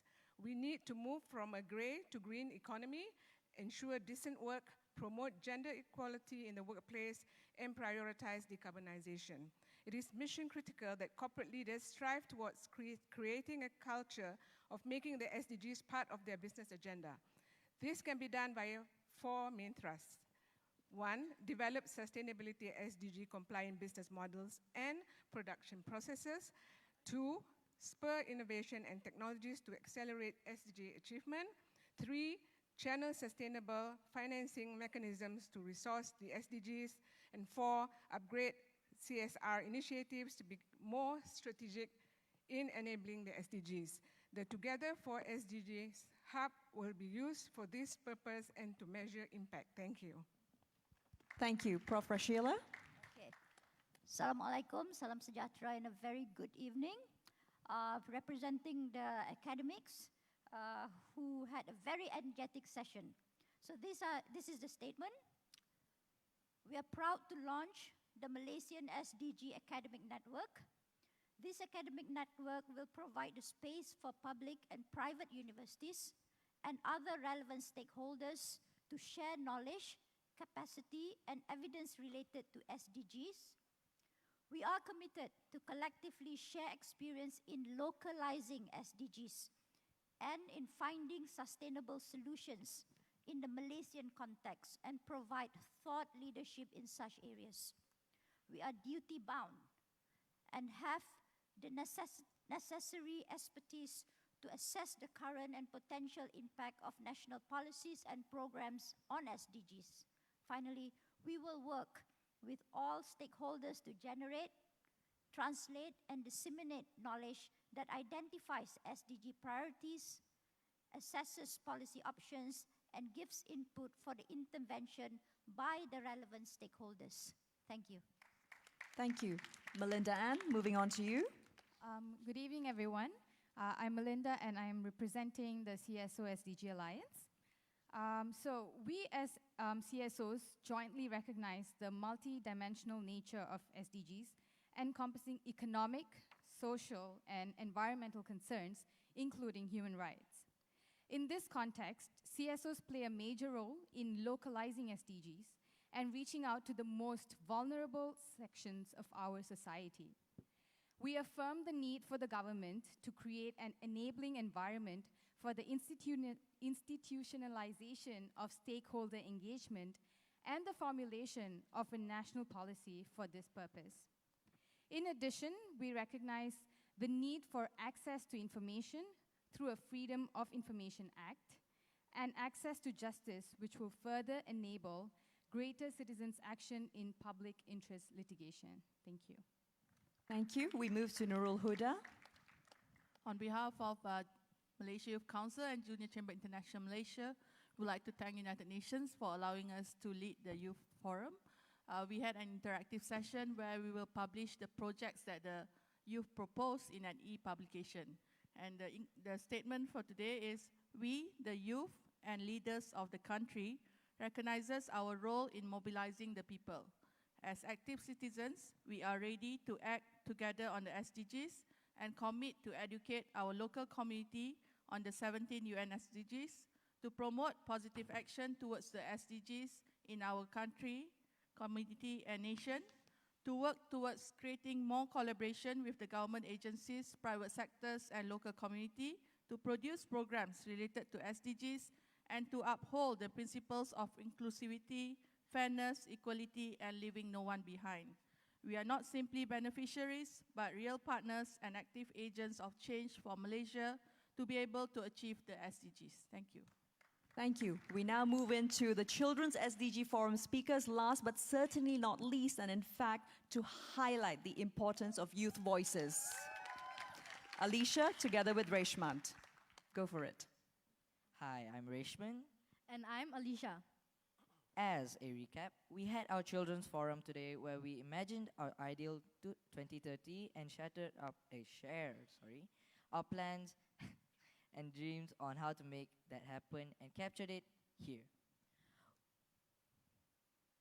We hope that more adults, meaning all of you here and beyond, will listen to the voices of children and take action with us.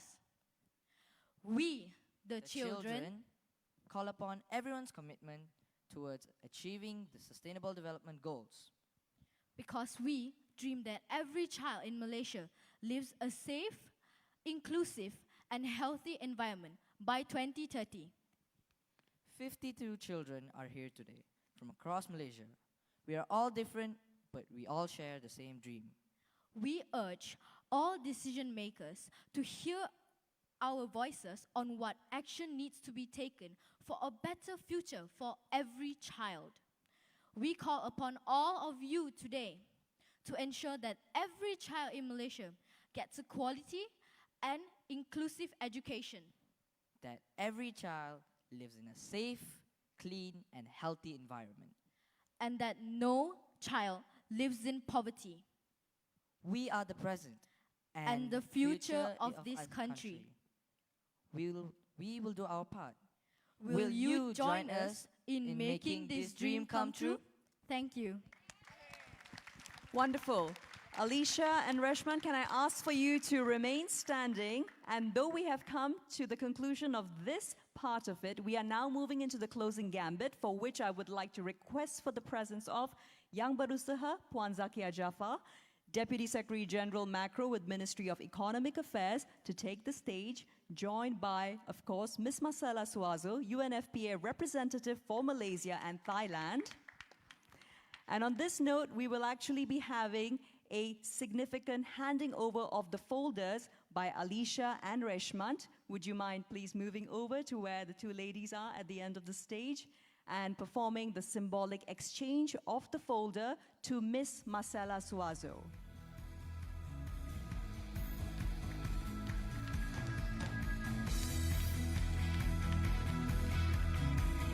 Thank you very much, Alicia and Reshmant. Now we witness, of course, the handing over of the folder from Ms. Marcella to Yang Berusaha Puan Zakia Jaafar, Deputy Secretary General Macro with Ministry of Economic Affairs, signifying custodianship as well as acknowledgement. I'd like to invite our media to take this golden opportunity for a picture of everyone on stage up here with all 12 representatives, Puan Zakia Jaafar as well as Ms. Marcella Suazo. Thank you all very much indeed. May I now request for Ms. Marcella Suazo to remain on stage while I invite Puan Zakia Jaafar as well as the 12 representatives to take their seats.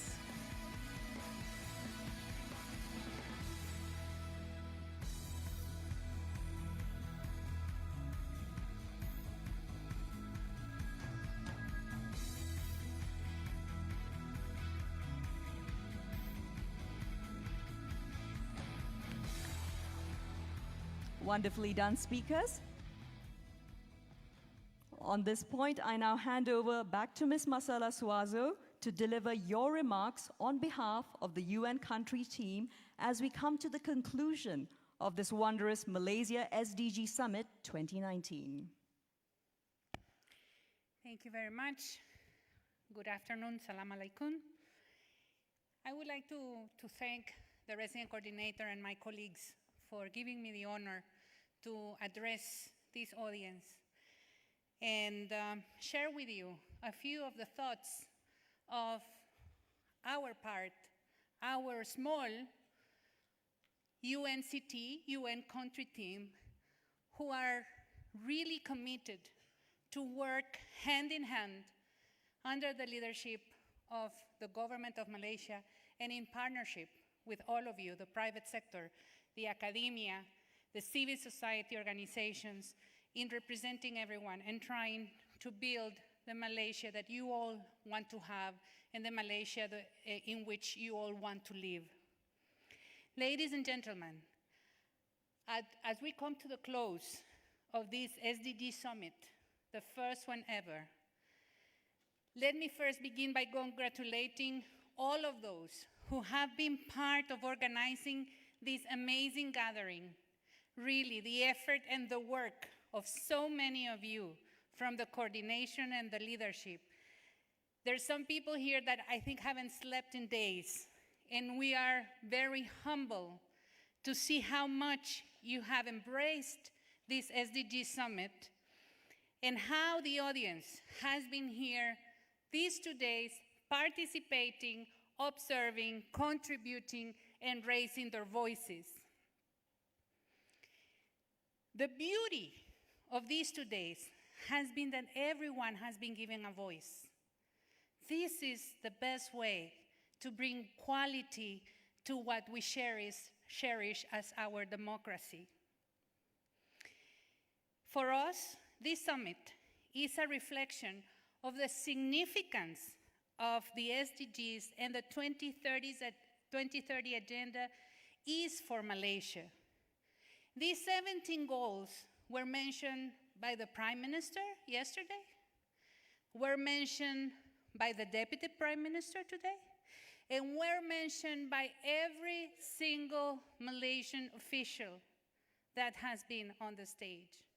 And I mention this because it is so important that the government is the driver of this agenda of the 17 goals. But it's also in the hands of all of us. We also heard about the partnerships and how important is the humbling recognition of the government in the voice of the Prime Minister, where he said, we cannot do it alone. We also heard the Minister of Economic Affairs says, we cannot do it alone. We need partnerships and we need to work together. And this is what the United Nations country team is here for, to support your efforts and to work in partnership with all of you. We saw that Malaysia has made remarkable progress. I think it is undoubtedly. But we also saw that there are many opportunities in which we can continue the efforts to change the paradigm. We have heard about all of the important investments in the economic and in the social infrastructure. But we have also heard very loudly the commitment from everyone and every sector to leave no one behind. And I think that this is one of the most cherished results of this first summit. The commitment that we heard here to ensure that no one is left behind in Malaysia. But we also have heard about other opportunities and challenges that we have to take advantage of the demographic dividend by investing in the youth and saying yes to the children that we work today. Yes, we will follow your lead. By empowering women, by including persons with disabilities, and by bringing everyone into the shared prosperity vision. So maybe to share with you, because we don't want me to extend myself. So 6 key issues that we pick up from the discussions here. First of all, the shared prosperity as a cornerstone for achieving the status of an advanced and inclusive nation. As the UN family working closely with this government, we welcome Malaysia's focus on translating the principles of leaving no one behind into its planning and the policies, and also into the investments and the budget allocation. Secondly, we heard that good governance underpins the success and sustainability of Malaysian growth and is key to attaining its full potential. We also heard that gender equality, which is central to achieving the SDG 5, is also central to achieving all of the other SDGs. But this starts by recognizing that certain policies and practices may enhance vulnerabilities of specific groups of women and girls. Therefore, empowering and unlocking the potential of women workers to the economy of the country are the key opportunities for Malaysia to achieve the concept of shared prosperity as well as the overall development.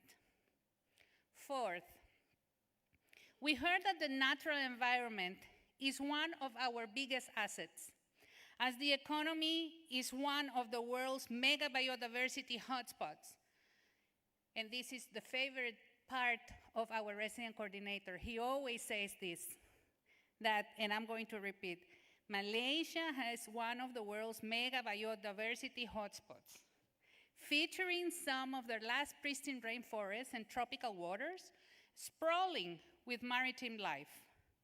These are assets not only on a national but also on a global scale, and with that comes the global responsibility for us, one of which must be taken by businesses but also by each individual that lives in this country. As we say, we always can have a plan B, but we do not have a planet B. This planet is the only one that we have. And finally, as we move forward the SDGs, compliant growth models is essential for Malaysia to overcome some of the outstanding social issues, environmental challenges, and economic cleavages that we have discussed during the summit. Dear friends, in order to end, the way forward for Malaysia rests on the ability to mobilize all segments of society, the government, the private sector, the civil society, and the citizens to create a whole nation approach that can accelerate the achievement of the SDGs while providing strong policy ecosystem that is based on the principles of justice and equality and embodies the spirits of leaving no one behind. On behalf of the UN family, we want to tell you, Puan Zakia, and all of the authorities, the Deputy Secretary General, also from MEA, that is also present, Dato Nori. And we also would like to thank all of you for your leadership. And on behalf of the UN family, tell you that we stand ready to work with you all. We thank you very much. Thank you very much, Ms. Marcella. Wonderful nutshell of the proceedings over the last 2 days. May I now request for Yang Berusaha Puan Zakia Jaafar, Deputy Secretary General Macro with Ministry of Economic Affairs, to deliver the closing address for the Malaysia SDG Summit 2019 on behalf of the Ministry of Economic Affairs, Malaysia.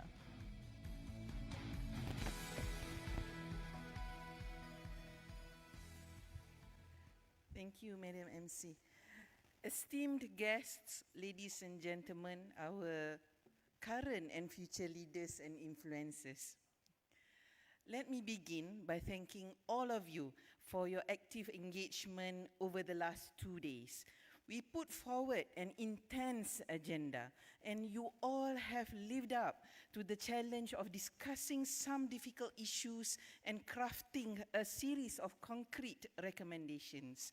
This inaugural SDG Summit truly embodies the theme of the whole of nation approach, with the civil society, business leaders, youth, children, the UN, academia, and the government collaborating towards creating a shared vision and collective action towards the SDGs. The 4 key objectives of the summit to firstly create a sense of public ownership and greater awareness of how different segments of society can contribute towards SDG attainment was certainly achieved through the multi-stakeholder participation that we can see across the various rooms and hall. Secondly, the objective of having a more informed understanding of the SDG-related issues that still remain as a challenge was met through the honest dialogues and critical analysis of issues. And thirdly, a deliberation of ideas and strategies of how we can tackle these bottlenecks came out strongly, as can be seen through the various solutions and recommendations presented through the work streams. And finally, the last but perhaps most significant objective of the SDG Summit was to energize partnerships and demonstrate a whole-of-nation approach for the SDGs. And I certainly hope that each one of you will return with a renewed sense of urgency to push further our collaboration after the summit.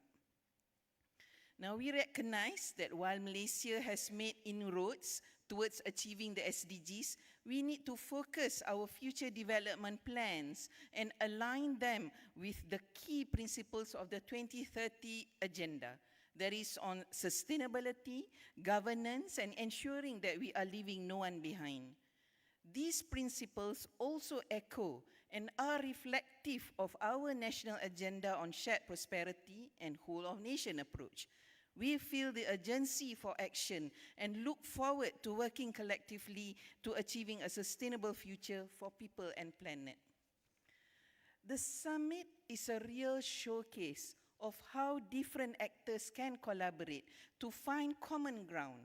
We have some excellent recommendations and outcomes that have been presented across different themes, from highlighting the need for holistic approaches and strategies that can support a comprehensive social protection floor and reduce vulnerability to shocks, alleviate poverty, and really help us achieve our shared prosperity goals. It was energizing to hear the call to action of business leaders to act on their responsibility, but also to leverage the business opportunities that can be unlocked through the SDGs. The whole-of-nation approach, which has been the theme of this summit, has really come through. It was always a pleasure to witness youth and children express their perspectives on shaping the future of this country.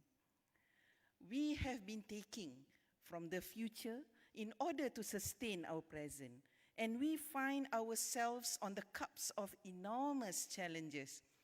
As the climate emergency escalates, social inequalities expand, and biodiversity loss continues, we need to be bolder and more ambitious in our actions.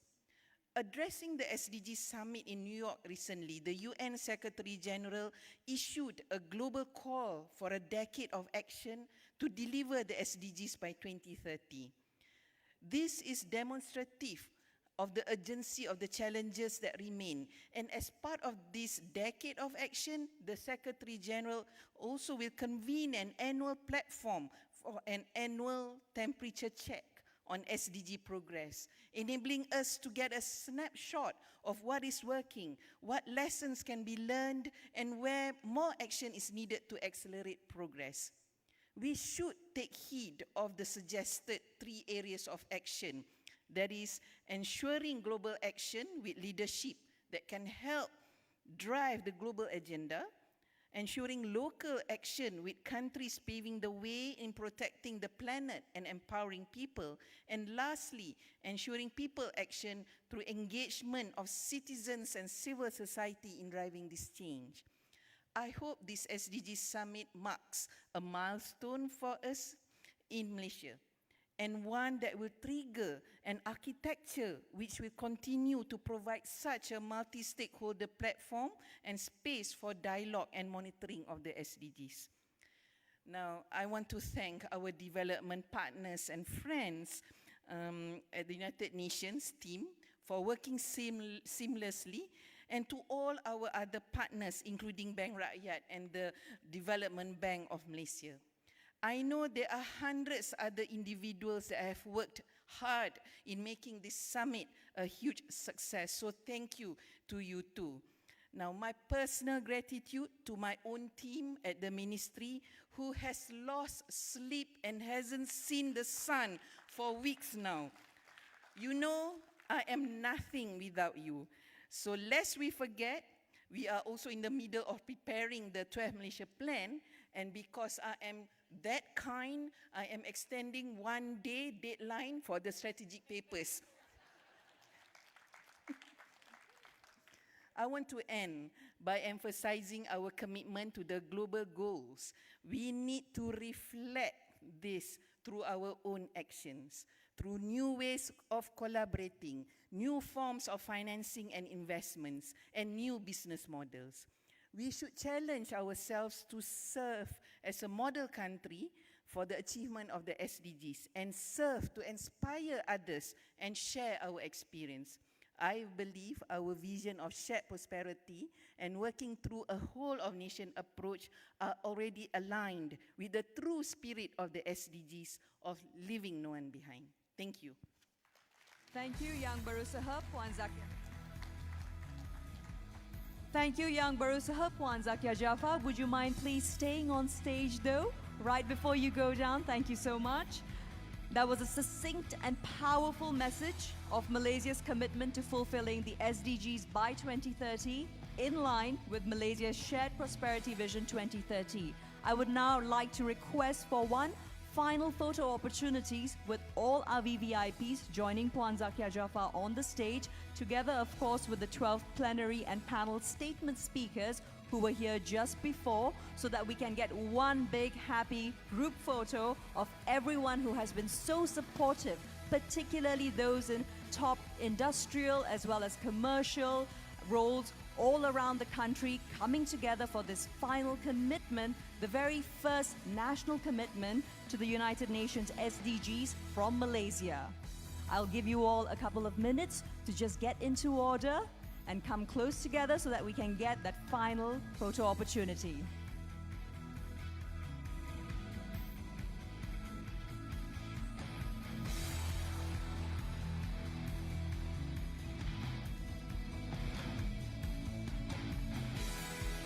If I may ask for you all to please squeeze in as tight as would be most comfortable so that we can get that group shot.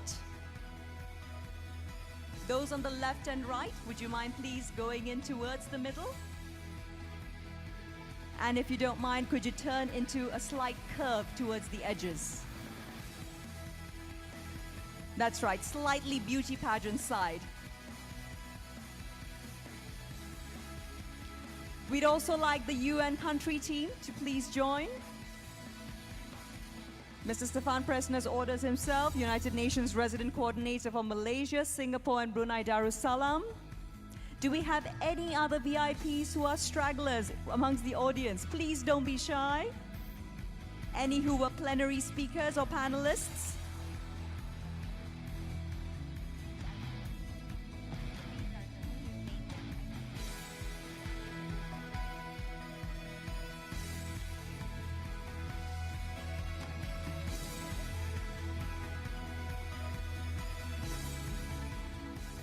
Meanwhile, do remember, I see lots of our delegates clicking away on their cameras. When you upload, please don't forget the hashtags. The hashtags are hashtag Agenda 2030, hashtag My SDG Summit 2019.